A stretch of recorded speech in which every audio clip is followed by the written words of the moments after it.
अब यो चाहिँ अब हामी फर्कन थाल्यो। तो भयो जङ्गल चाहिँ यो चाहिँ अब हामी लाग्यो फर्कियो। अब चाहिँ यस्तो बाटो छ। पहिला यहाँ कति राम्रो बाटो थियो। अहिले चाहिँ बाटो यहाँ जामुन खान्थे, कटुस खान्थे। अहिले आउँदाखेरि यो बाटो हिँड्न डराउन थाल्यो। अब हामी यो जङ्गल यात्राबाट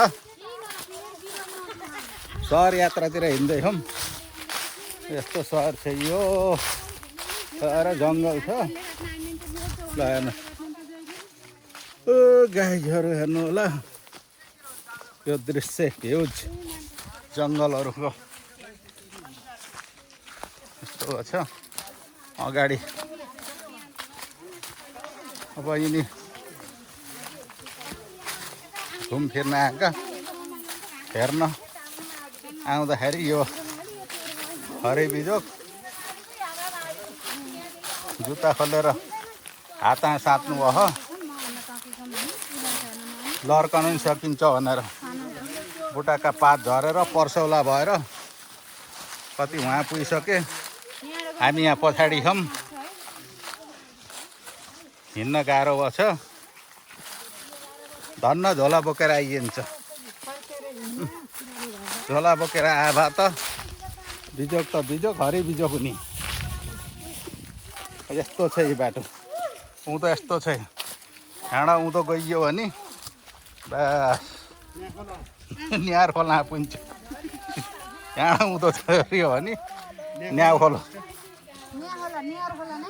न्याउ खोला भेटिन नि सकिन्छ। खोज्नलाई लाउँछ 2-4 दिन। यस्तो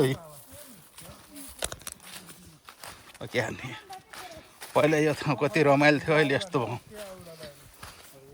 पुरा पुरा डोलर कमाउन गएर उँधो यस्तो छ, उँधो यस्तो छ।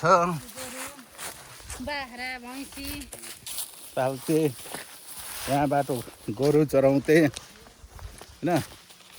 गोरुहरू चराउँदा यताउति को बाटो राम्रो हुन्छ क्या। जति पुरा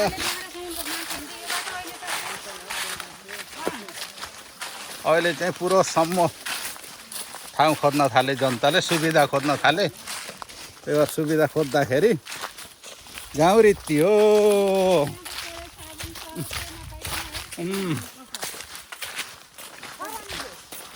सरफ सब नपाइने गाउँको जडीबुटीको साबुन बनाएर कपडा धुने त्यो सिस्टम थियो। सबैलाई सुविधा चाहियो। पैसा अगाडि